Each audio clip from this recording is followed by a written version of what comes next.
আবার টি-20 বিশ্বকাপ জিতে নিয়েছে ভারত পরপর দুবার। হোম গ্রাউন্ডে নিউজিল্যান্ডকে গোহারা হারিয়ে চ্যাম্পিয়ন ভারত। চরম উন্মাদনার ছবি, চুচুড়া ঘড়ির মোড়ে আতশবাজি, আবির বাজনা, জাতীয় পতাকা নিয়ে রাত জাগা উল্লাস।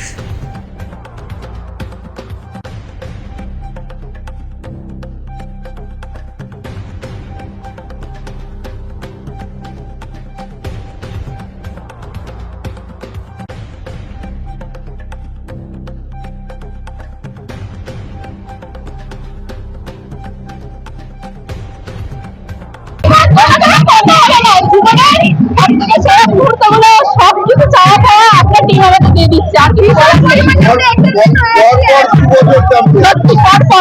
শর্মা বলেছিল না, রিপিট করেंगे হিস্ট্রি রিপিট करेंगे, আমরা ওইটা জানা।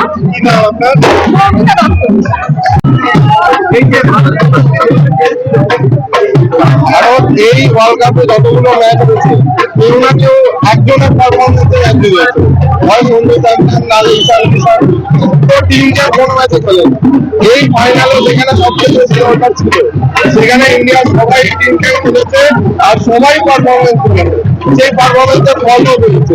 তাই এই উইকেট ইন্ডিয়া ডিজার্ভ করে, এটা কেউ দিয়ে নিতে পারে না। সে ফিনালে হোক, সে টিম সাইপার হোক, কেউ ওটা নিতে পারে না। ঘুরে দাঁড়াতে পারে ইন্ডিয়া পরপর দুবার, এই প্রথম দিন ইন্ডিয়া পরপর দুবার টি-20 ওয়ার্ল্ড কাপ চ্যাম্পিয়ন, এরা এর আগে কেউ করতে পারে। এইটা ইন্ডিয়ার অর্ডার, দিগন্ত দাসগুপ্ত। আপনি পেরেছিলেন এত সহজ জয় আসবে খেলা শুরুর আগে? আমরা প্রথম থেকে জানি যে আমাদের ইন্ডিয়া ছাড়া কেউ জিতবে না। আমরা প্রথমে ভরসা ছিলাম যে আমাদের ইন্ডিয়া ছাড়া আর কোনো টিম এখানে জিততে পারবে না। এই ইন্ডিয়া যে সাউথ আফ্রিকার কাছে হেরে গেছিল, মনে তো একটা সংখ্যা হয়েছিল। একটা হেরে যাওয়াতে তারা বুঝতে পেরেছে যে তাদের আরো করতে হবে, তাদের জীবনে আরো অনেক কিছু চাওয়া আছে, আমাদেরকে আরো বেশি করে ইনভেস্টমেন্ট করার জন্য। এখন আমাদের কিছু চাওয়া আছে না, সারা রাত আমরা অন্য করবার ভীষণ করুন। আমাদের কোনো ভাষা নেই মুখে। আমরা সবাই আমাদের ফ্যামিলি, আমাদের পুরো ইন্ডিয়া সবাই মোটিভেট হয়ে আছে এখনো পর্যন্ত।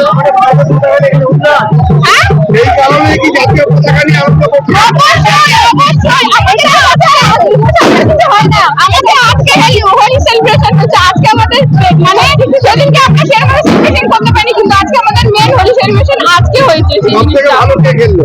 সবথেকে ভালো সবাই সবাই বোলিং এর তরফ থেকে বুমরা তো আছে বেস্ট, আর ব্যাটিং এর তরফ থেকে আছে সঞ্জু স্যামসন বেস্ট কিছু বলে। কিন্তু হ্যাঁ আমাদের টিম থেকে ঈশান কিষানকে বাদ দিয়ে আছে।